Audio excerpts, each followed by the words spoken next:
Bonjour Vanessa, un grand merci d'accepter cette interview. Alors tu te présentes comme étant self-love et découverte de soi, tu peux nous en dire un petit peu plus ? Oui, je peux t'en dire un peu plus en effet. Oui, l'idée c'est que j'aide les personnes en fait à se reconnecter à ce qu'elles sont, à leur essence même, et du coup à aimer cette essence. Donc quand on parle d'essence, c'est ce qu'on est au plus profond de soi-même. C'est pas juste l'ego, la personnalité qu'on se crée pour plaire aux autres, mais c'est vraiment ce qu'on est à l'intérieur de nous.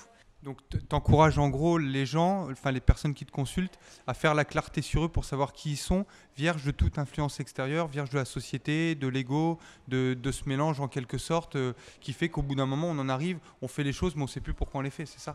Oui, c'est exactement ça. On fait les choses parce qu'on copie sur les autres, ou on fait les choses parce qu'on pense que c'est bien. Et on a besoin par moment que quelqu'un nous ramène un petit peu à ce qu'on est.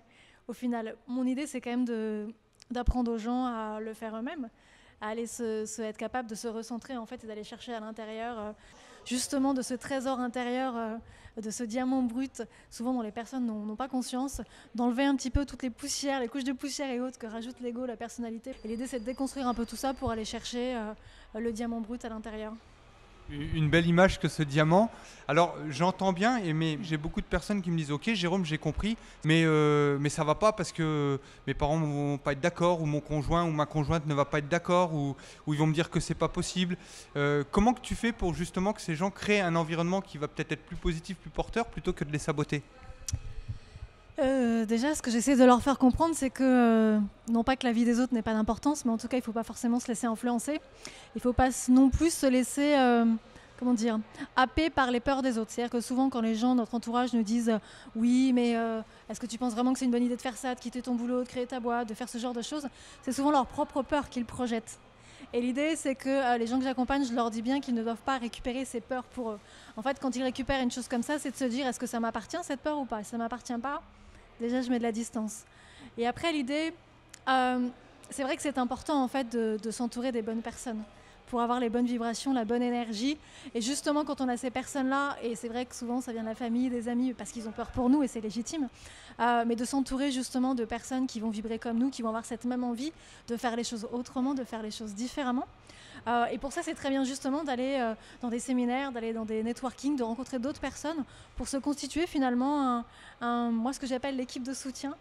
Et en allant à la rencontre des gens et en étant un peu ouvert, on arrive à se faire des sacrés copains. Après, il y a un autre aspect qui gêne des fois les gens. Moi, il y a des gens qui me disent bon, ok, j'ai compris tout ça, mais j'ai pas le temps, ou je suis pas assez motivé, ou je peux pas, ou j'ai des enfants. Tu as des pistes, t'as des clés, tu as des outils par rapport à ça ? Oui, j'aime pas parler d'objectifs en disant je vais y arriver, je vais faire des tonnes de trucs, mais au final non, je préfère parler de priorité. C'est de se dire qu'est-ce que je peux faire là, maintenant, pour être mieux. Alors ça peut être mieux dans son corps, ça peut être mieux dans sa tête, ça peut être mieux émotionnellement, il y a plein de choses en fait. Et ça, il n'y a que la personne qui peut le savoir. Donc l'idée c'est de dire par rapport à ce qui te touche le plus aujourd'hui, de quoi tu aurais besoin pour être mieux. C'est super, Vanessa. Une dernière question, Oui. si justement tu oses répondre à ça, parce que tu as l'air de faire le focus vraiment sur le moment présent, donc sur cette magie de l'instant présent et de la découverte et de la spontanéité. Mais si on te demande, tu te vois où dans 5 ans, tu réponds quoi ? Je me vois où dans 5 ans ? Écoute, ce que j'expliquais justement dans ma conférence ce matin, c'est que j'avais subi un échec qui m'a justement montré que j'avais plus envie de me projeter. Que j'avais plus envie de me projeter et de me mettre une pression ou de me dire dans 5 ans je serai là ou dans 10 ans je serai là. Ça veut pas dire que j'ai pas de vision, ça veut pas dire que je ne sais pas où je veux arriver, ça veut juste dire que j'accepte l'idée que ça puisse prendre du temps et que le plus important pour moi c'est de m'écouter et d'y aller à mon rythme. Donc en fait, je te répondrai pas où je me vois dans 5 ans parce que j'ai cette vision qui est là, que ce soit pour mon business, pour ma vie personnelle.